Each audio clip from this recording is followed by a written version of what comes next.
All right, welcome everyone. Today we are tackling something seriously special. We're going to create an absolutely decadent, professional-level flourless chocolate cake. And don't you worry, I'm going to walk you through every single step from the very beginning to that stunning finish. By the end of this, you'll be able to make this incredible showstopper right in your own kitchen. Just take a second and picture this. A cake that's deep, dark, intensely chocolatey, so rich and unbelievably moist that it literally just melts in your mouth. Sounds amazing, right? Well, that's exactly what we're going for today. And get this, here's the magic trick. We are going to get that incredible texture without using even a pinch of flour. Yep, zero flour. That means it's naturally gluten-free, and it also gives the cake this unique kind of fudgy quality that is, I'm telling you, completely irresistible. Okay, you ready to dive in?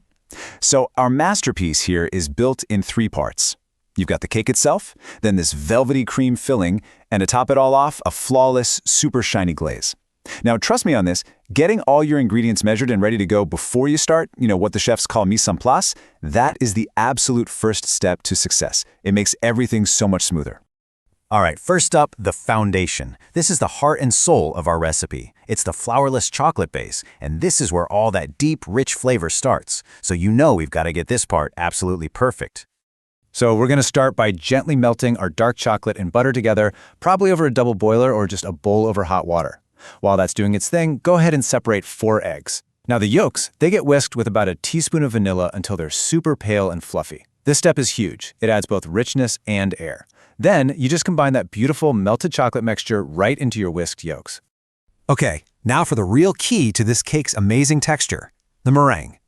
You're going to whip your egg whites with just a pinch of salt until they get foamy. Then, slowly, and I mean slowly, add in the sugar. This creates a really nice, stable meringue. Now listen up, because this next part is crucial. It's all about the folding. You're going to take about 1/3 of those fluffy whites and mix them into the heavy chocolate base. This just lightens it up. Then, you very, very gently fold in the rest. You've got to be gentle here to keep all that precious air you just whipped in. That's what makes the cake so light. Let's talk oven temp for a second, because it's super important. You need to preheat your oven to exactly 170 degrees Celsius. Look, with a flourless cake, there's no gluten structure to fall back on, right?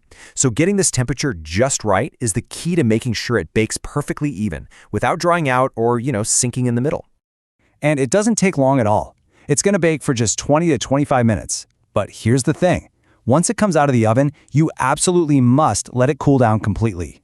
Don't even think about touching it for the next step. Seriously, patience is probably the most important ingredient right now.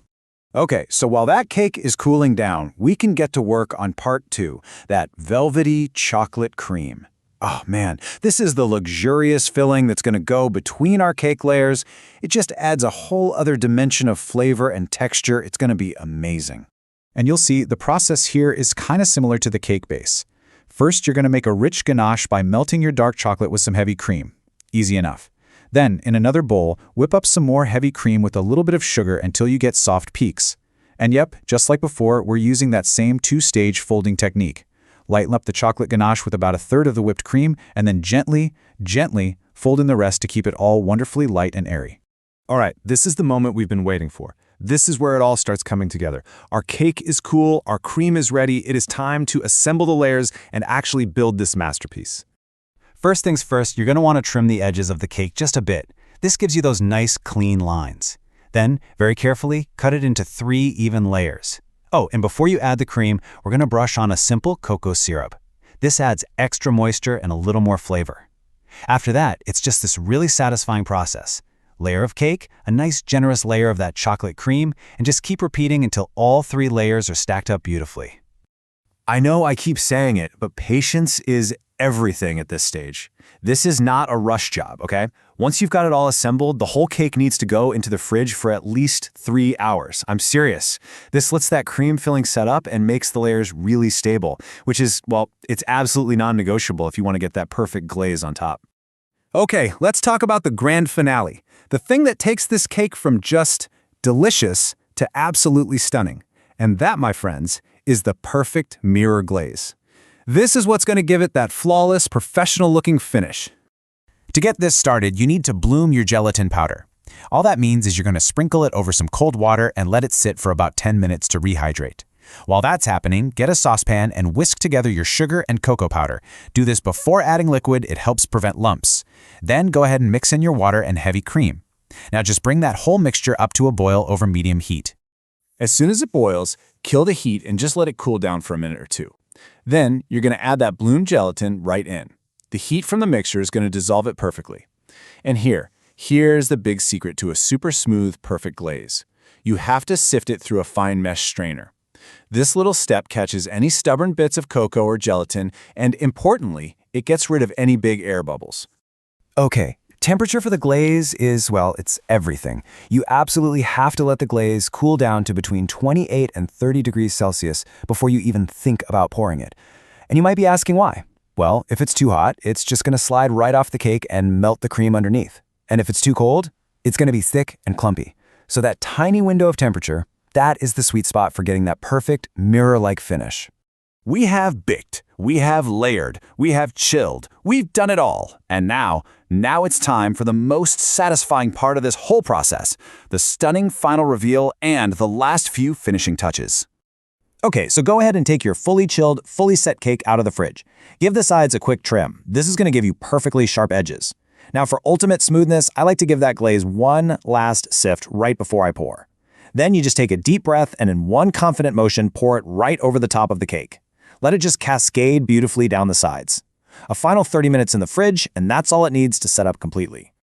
I mean, after all that incredible work, you want those perfect, clean slices, don't you? Of course you do. So here's the pro trick. Get a tall glass of hot water. You dip your knife in, wipe it completely dry with a paper towel, and then you make your cut. The key is you have to do this for every single slice.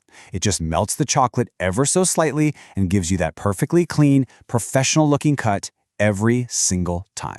And you know, if you really want to elevate this and take it to the next level, a few carefully placed edible gold leaves, wow, they just add that final touch of pure elegance. It's such a simple little thing, but it makes a massive impact. It really looks incredible. You know, because after all the technique and all the temperature checks and all the patience, this is what it's all about. The end result is actually pretty simple, a soft and perfectly moist cake. That was always the goal, and that is the absolutely delicious reward for all your hard work. So there you have it. All the steps are laid out for you. All the techniques are explained.